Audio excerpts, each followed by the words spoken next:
City boy, city boy.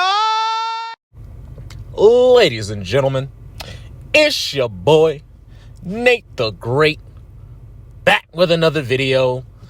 And you know we got to go ahead and do a Royal Rumble review, baby.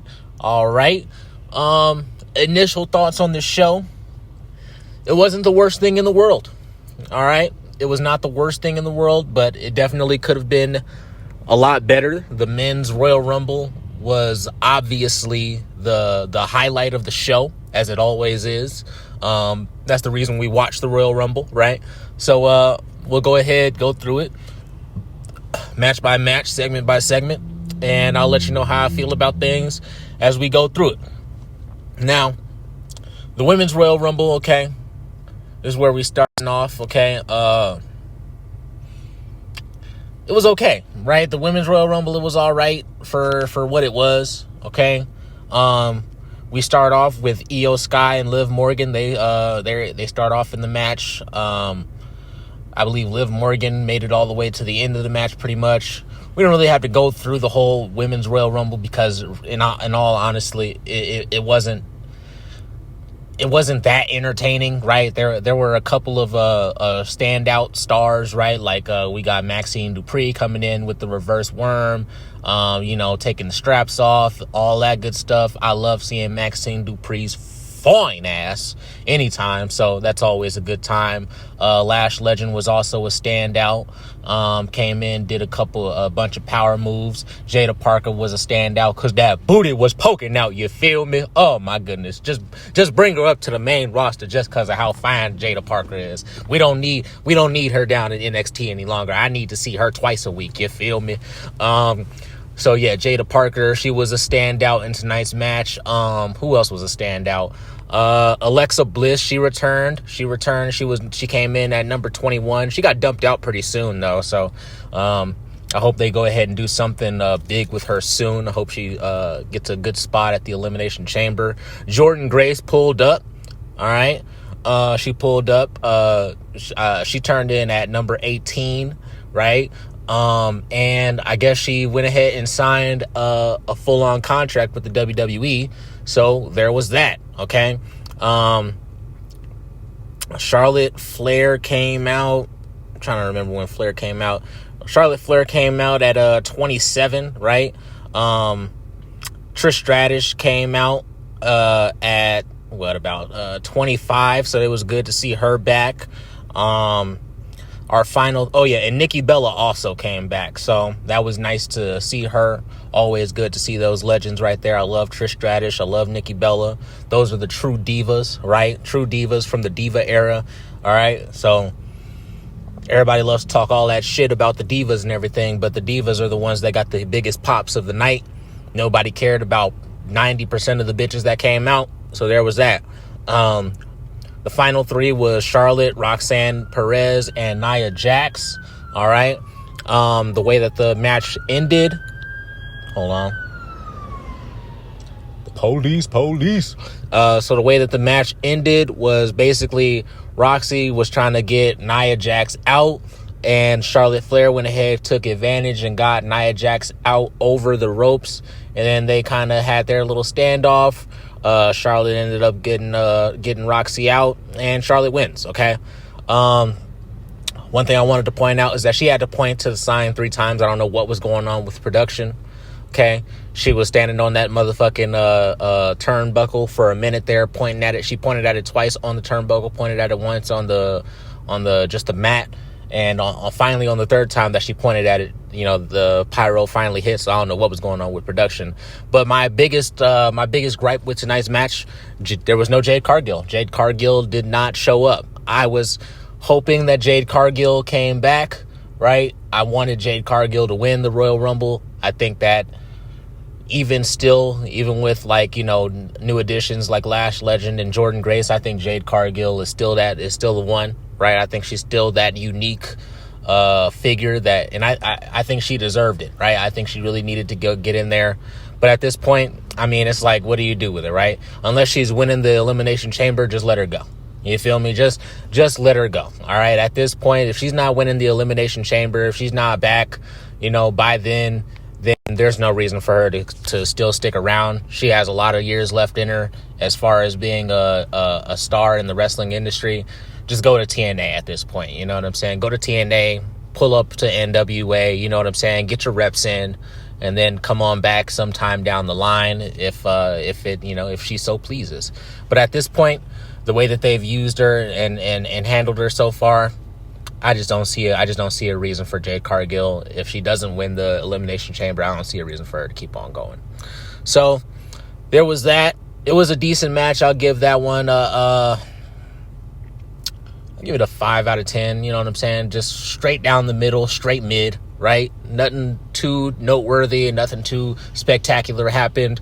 But I think Charlotte winning was, I guess, the right move if you're not going to have Jade Cargill win, right? So, or Jordan Grace, right? If you're not going to have one of those two ladies win, then, that's pretty much it there. Next up on the card, we get DIY versus Motor City Machine Guns. Now, one thing I did want to go ahead and point out in this was that it's just crazy to me, right? It's crazy to me that these motherfuckers got on the Royal Rumble card, okay? Triple H is doing his damnedest to try to get these two teams over, all right? And it's just simply not working, okay? The crowd fucking died during this match, okay?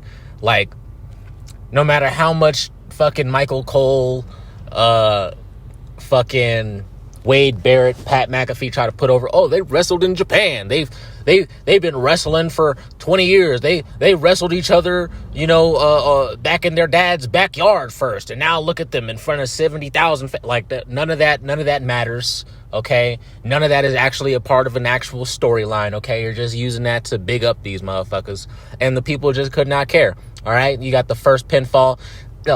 Now, usually when the referee is counting the pinfall, the people in the crowd are 1, 2, nothing. They got nothing during the first pinfall.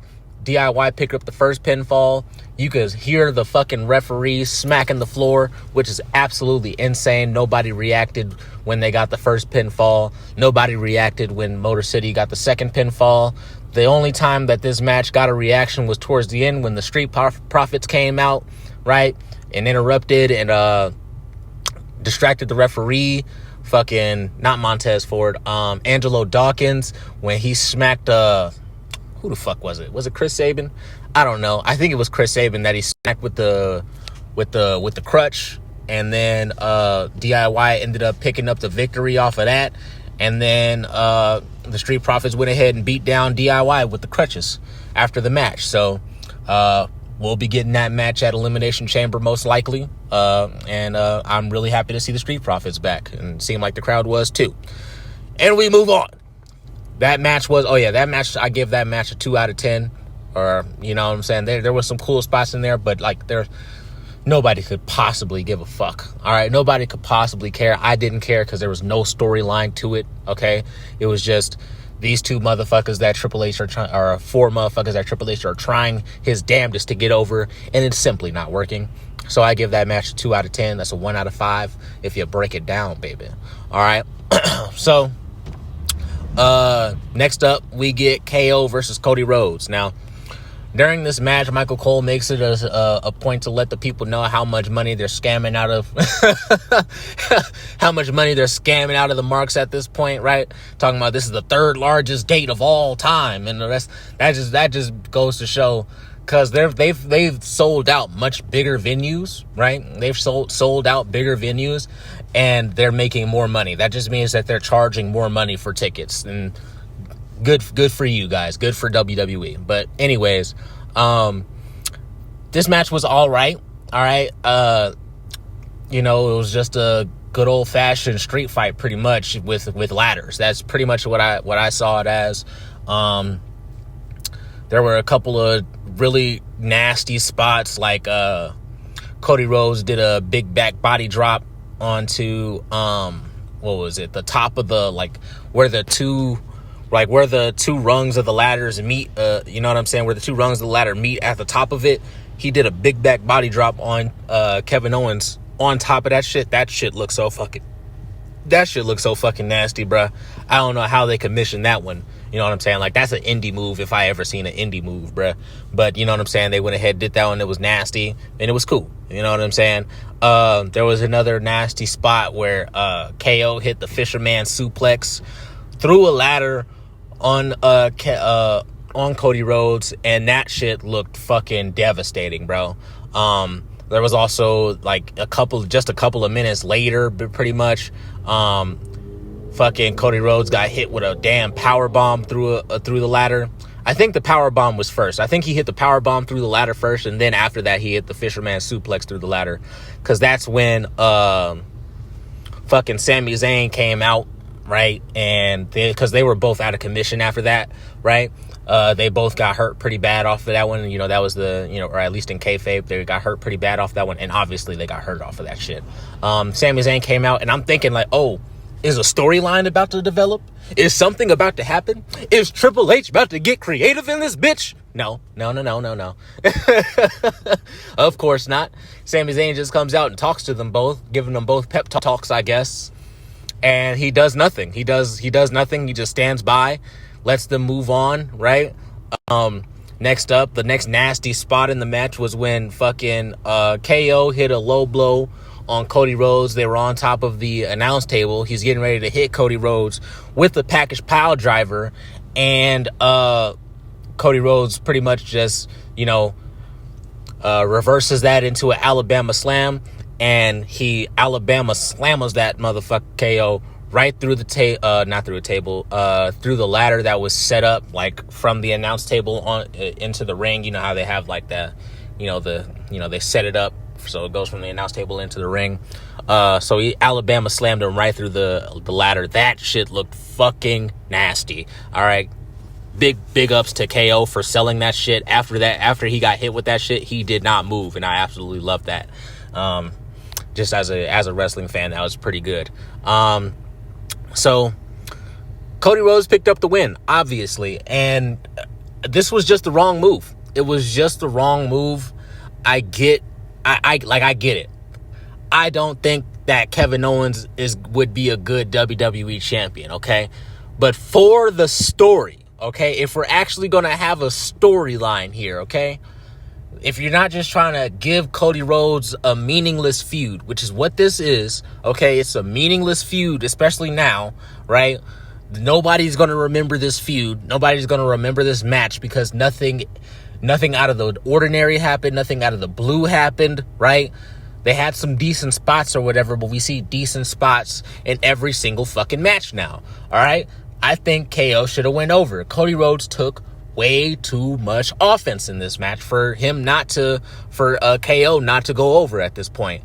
And when Cody Rhodes won, the crowd died, okay? Because the crowd was very into this match. And the crowd was, you could tell they were starting to get behind KO winning this match, all right? Not necessarily from I really want KO to win this match. But they were just like, there's no way at this point that Cody Rhodes is going to win this match. And if he does, how is this believable? How is this believable at all? Right? Like, we all know we're being worked here, but let's be fucking honest here. If we're telling a good story here, right? And that's supposed to be the point. We're supposed to be telling a good story here, right? What are we doing? How does Cody Rhodes come back from all the ass kicking that he got? Because KO got 80% of the offenses. Now, it would be different if he got 60% of the offense to Cody getting like 40% in, but KO got 80% of the offense in to 90% of the offense in this match, and he still lost, and the crowd just absolutely died after that. You know what I'm saying? Like, obviously, everybody still did the woes, but after the woes, everybody was just dead. Like, it was just, all right, let's move on to the actual main event. Let's fucking get this shit over with, all right? So it was a very underwhelming finish. Cody Rhodes just climbs up the ladder, just, picks off both titles. Sami Zayn is out there for absolutely no reason, bro. I'm thinking that, maybe Sami Zayn might, push Cody off the ladder. Maybe he might try to, pick KO up and just, and push him up the ladder. Because if you're a WWE superstar, if you want the motherfucking World Heavyweight Champion, the WWE Championship, right? If you want that thing more than anything, okay? If you need that motherfucker, right? And KO gave you the opportunity, said, hey, if you help me, I'm gonna help you. We can both be in the main event, right?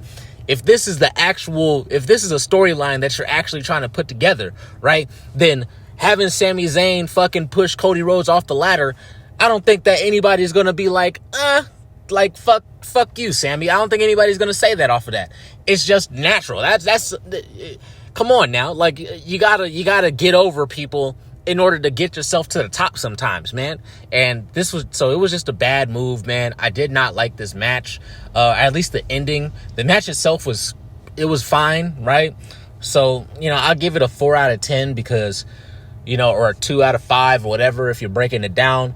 Because it had so much potential, right? There should have been some kind of swerve in this match. We could have dropped the title right back to Cody if you really wanted to give him a match at WrestleMania, especially if, but this just was not it, man. This was not it. So KO should have won. This match gets a 4 out of 10 or a 2 out of 5. And we move on, baby. And this is where we get to the actual part of the night that was worth anything, okay? This was the only match that had really anything worth it, all right? Rey Mysterio and Penta, they go ahead, start off the match. In the beginning of the match, we get a botch right off the bat, all right?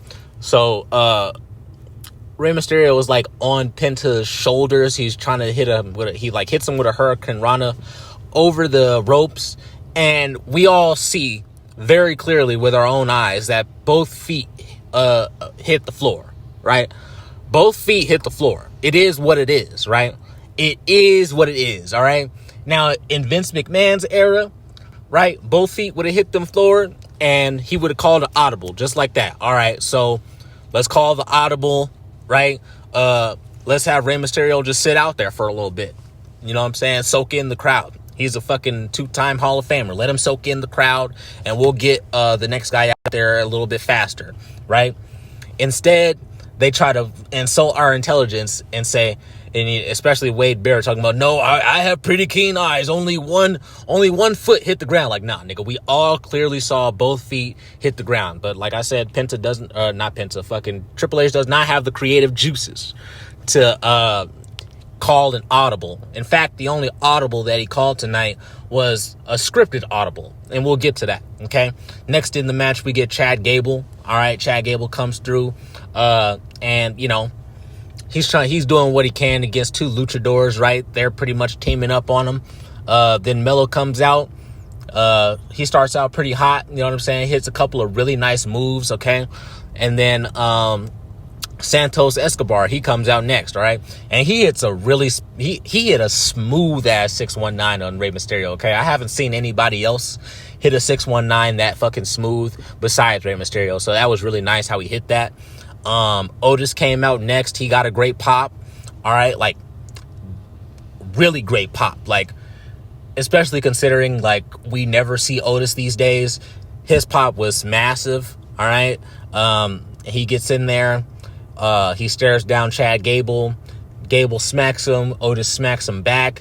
Gable hits him with this really, really sick fucking, the German suplex. Hit him really with a really sick German suplex and only Gable can hit him like that, man. Like, he makes him look so fucking good, man. And he's only like 5'2", so to see him pick up fucking Otis and just toss him over his head, it's always a good sight to see. You know what I'm saying? Very nice sight to see. So there was that. Braun Breaker comes out next and gets the dogs barking in Indianapolis. All right. He comes out and just immediately just jobs Mello out. He just jobs Mello out, hits him with the spear immediately after sliding in the ring, right? And then he also throws out Santos because, I mean, who the fuck, like, Santos, he got no pop. Okay, when Santos came out, he got no pop. Okay, next up we get Tozawa coming out, and he gets prematurely eliminated by Mello. Okay, so Mello's walking back up the ramp, and he just like elbows Tozawa in the back of the head for absolutely no reason, like zero reason at all. And fucking Adam Pearce came out, a couple of refs came out, doctors came out and shit. They were checking on him. They brought him backstage. And here is the quote-unquote audible that Triple H called, right?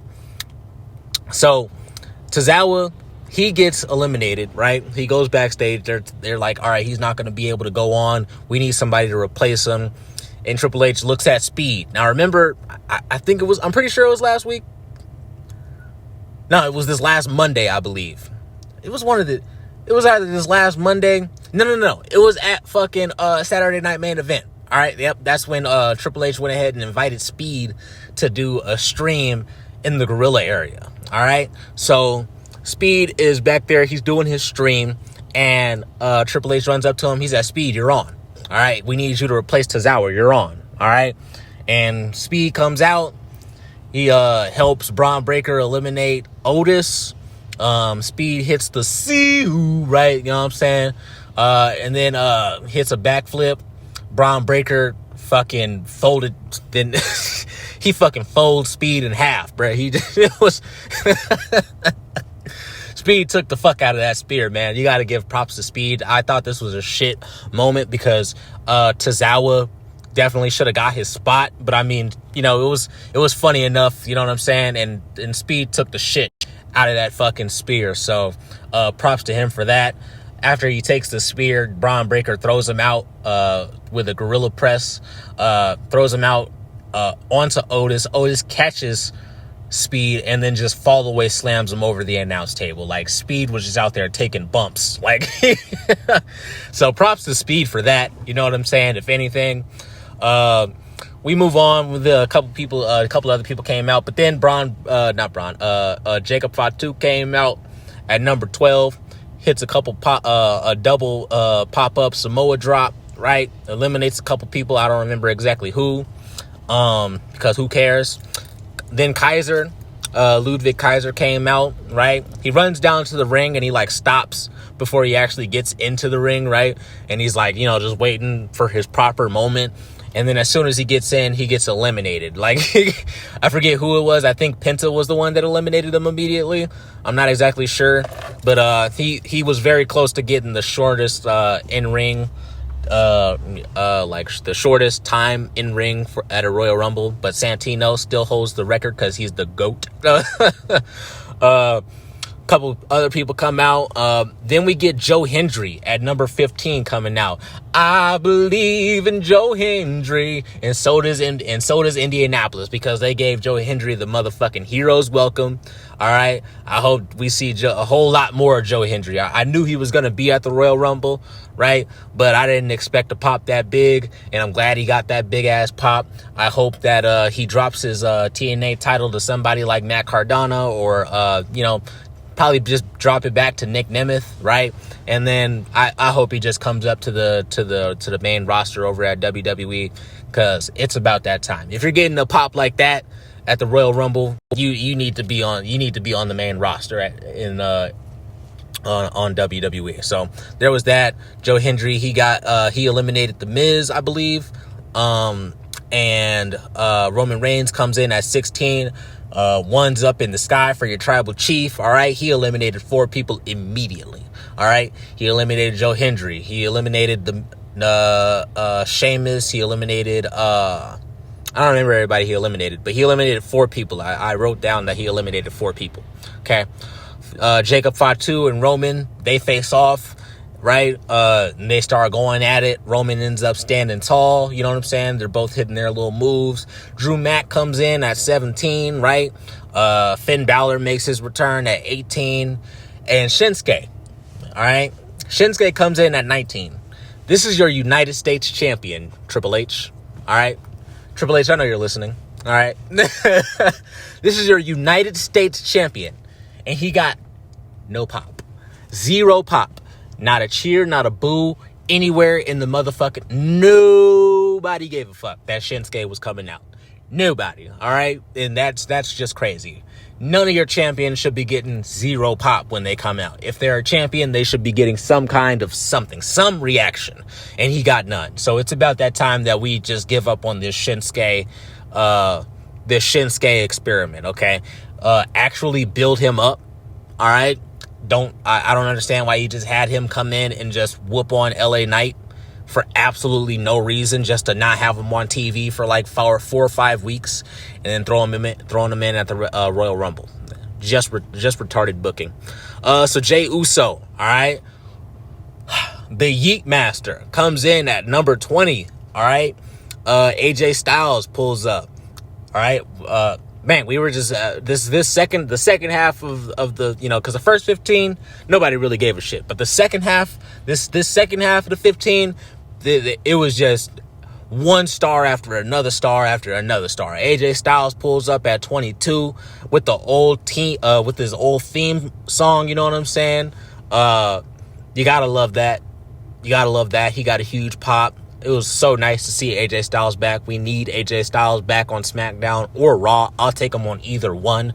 All right, because the way that the roster is right now, it's just so many fucking mid-carders. We need more main eventers. Braun Strowman comes out next and immediately eliminates Fatu. All right, he immediately eliminated him. I didn't expect to see Braun Strowman back until at least the Elimination Chamber, but it was good to see him back, and he immediately got that elimination. John Cena enters at that Jordan number, you know what I'm saying, because he's the GOAT, or at least that's what they're calling him. You know, my GOAT is Stone Cold, but, you know, they're calling him the GOAT, so it's only right that he enters at number 23, all right? So he comes in, he pretty much immediately eliminates Braun Strowman and Finn Balor. CM Punk comes in at that Kobe number, you feel me, comes in at number 24. We get Seth at number 25. But before Seth comes out, fucking CM Punk, John Cena, and Roman Reigns, they stare each other down for like 30 seconds. So hopefully we get that triple threat match at some point. That would be a really nice triple threat to get. Hopefully it just comes on a Raw, on a random run, a Monday Night Raw, because why the fuck not? Well, why the fuck not, right? So after they're staring each other down, Seth Rollins comes in at 25, and then that's when the people, they just start beating on each other. Everybody just starts giving the beats to each other. All right. Dom comes in at 26, the big Dom Mysterio, you feel me? He gets the, you know, the ultimate booze, of course, you know what I'm saying? He has a couple of good spots. He comes in, immediately hits John Cena with the frog splash. Sami Zayn, snooze nigga, nobody cares, comes in at 27, right? Next up, we get Damian Priest, right? Damian Priest comes in, he eliminates Dom. LA Knight, yeah, comes in at 29, you feel me? And after LA Knight came in, that's when Jey Uso went ahead, super kicked Sami Zayn off the apron. And yep, so he eliminated Sami Zayn. Logan Paul gets his number 30 spot. You feel me? I figured that was going to be, I figured he was going to get the number 30 spot. So LA Knight went ahead. He eliminated Damian Priest. Then AJ eliminates LA Knight. After this, I didn't really care. After this, if you know me, yeah, you know I'm a LA Knight motherfucking yeah, all right, you know this, all right. So after this, I really didn't really care, all right, who the fuck won after this, but one of my predictions did end up winning, so we will get to that. So yeah, AJ Styles, he eliminated LA Knight. Then Logan Paul eliminated AJ Styles, right? Seth and Roman, they start to face off. They go off on each other, right? And while Roman Reigns is trying to get Seth Rollins out of the ring, right, CM Punk comes up and just eliminates them both. And then Paul comes up. He takes advantage of CM Punk being distracted by them on the outside, and he eliminates CM Punk. All right. After that, we get CM Punk and Seth Rollins brawling on the outside. Seth Rollins, before they started brawling, Seth Rollins stomped Roman Reigns. Like, he stomped. It looked like a stiff ass stomp too. Like, that shit looked like it kind of hurt. You know what I'm saying? Like, that shit looked like it hurt for real. But yeah. So he went ahead, hit Roman Reigns with the stomp, and then, you know, Seth Rollins and CM Punk, they start to brawl on the outside. It was a pretty decent brawl, just a whole lot of back and forth, super kicks here. Then Seth Rollins hit Roman with another stomp. He like stared down Paul Heyman, was like backing him into a corner. Yeah, so then, you know, just a bunch of security out there, a whole lot of mayhem. That was a really good spot right there. I like that little moment in time right there. I hope we get that triple threat at some point. Seth Rollins, CM Punk, and Roman Reigns. Give us that shit on Raw. That'd be nice, right? After this, we get the final three in the ring, pretty much. We got Cena, Paul, and Jey Uso, okay? We got Cena, Logan Paul, and Jey Uso. John Cena showing why, you know what I'm saying? He's just one of the greats to do it, man. Picks up both Jey Uso and Logan Paul on his back. You know what I'm saying? Just feats of strength, man. That's the kind of shit we need to see from our champions again, man. We just don't see that kind of shit anymore. But Cena went ahead. He eliminated Logan Paul. I forget how he did it. I think it was with an AA. Yeah, I think he hit the attitude adjustment on the apron. And then Uso and Cena, final two. They were going back and forth, yeet and O's. John Cena hits his four moves of doom. He doesn't get the attitude adjustment. They end up out on the apron, and they're going back and forth on the apron. Cena gets ready to hit the attitude adjustment to Jey Uso on the apron. Jey Uso escapes, gets back in the ring, and just kicks John Cena off the apron, and the Yeetmeister won. Now, I told you that if LA Knight doesn't win, we riot. But I said that if Braun Breaker or Jey Uso wins, that I wouldn't be mad, right? Because give it to somebody else, right? Because I don't think John Cena or Roman Reigns at this point deserved it because they haven't been here for the last 3 weeks. And Jey Uso actually got it, right? Now, what does this mean for WrestleMania? Do I think that he's actually going to get the main event? No, he's going to get the night one main event most likely, okay? Because Jey Uso versus Gunther. Come on now. Ain't nobody coming to see that shit. Nobody's coming to see that shit. So, Jey Uso, he won, man. That was a actually decent match, all right?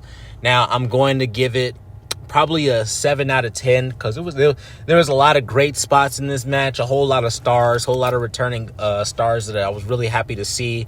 Very happy to see AJ Styles back.